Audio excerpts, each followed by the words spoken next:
ने press colony Srinagar में हिरासत में लिए गए। एहतजाजियों ने बीजेपी के खिलाफ नारे लगाए। अरविंद केजरीवाल की गिरफ्तारी के खिलाफ आम आदमी पार्टी कश्मीर यूनिट ने प्रेस कॉलोनी श्रीनगर में एहतजाजी मुजाहरा किया। जो आम आदमी पार्टी के जो यहाँ पे लीडर है उनको अरेस्ट किया गया है, पुलिस को अरेस्ट किया है और साथ ही साथ बिल्कुल ये अभी प्रोटेस्ट कर रहे थे। हालांकि वहीं दिल्ली के वज़ीर-ए-आला अरविंद केजरीवाल की गिरफ्तारी के खिलाफ जम्मू में भी आम आदमी पार्टी के कारकुनों ने एहतजाज किया। पार्टी कारकुनों ने मरकजी हुकूमत और बीजेपी के खिलाफ नारेबाजी की। उन्होंने मरकज पर एजेंसियों का गलत इस्तेमाल करने का इल्जाम लगाया। आम आदमी पार्टी के कारकुनों ने कहा कि सिर्फ अपोजिशन जमातों को निशाना बनाया जा रहा है, जबकि बीजेपी के लीडरों को बचाया जा रहा है।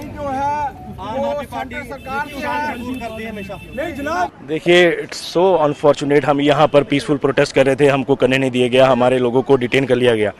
देखिए, हम कंडेम करते हैं, टोटली क्रिटिसाइज करते हैं जिस तरह से हमारे लीडर को अरविंद केजरीवाल को अरेस्ट कर दिया गया। मुझे बताइए कि अरविंद केजरीवाल का क्या कसूर है कि क्या उसने हेल्थ इंफ्रास्ट्रक्चर को कम्प्लीटली चेंज कर दिया, देन उसने एजुकेशन सिस्टम में टोटली कम्प्लीटली सी चेंज लाई, ये उसका कसूर है।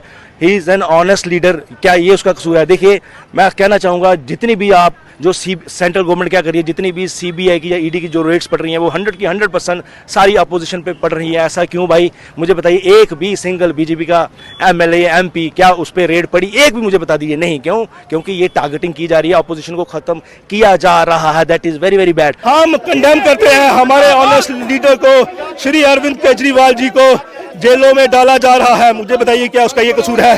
उसने वहाँ का एजुकेशन सिस्टम चेंज कर दिया, क्या उसका ये कसूर है? उसने हेल्थ इंफ्रास्ट्रक्चर चेंज कर दिया। मुझे बताइए, जितने भी ये रेड्स पड़ रही हैं सीबीआई की, ईडी की, अपोजिशन पे क्यों पड़ रही है? क्यों नहीं बीजेपी के एमपी एमएलए पे पड़ रही है? मुझे बताइए, एक भी रेड पड़ी है?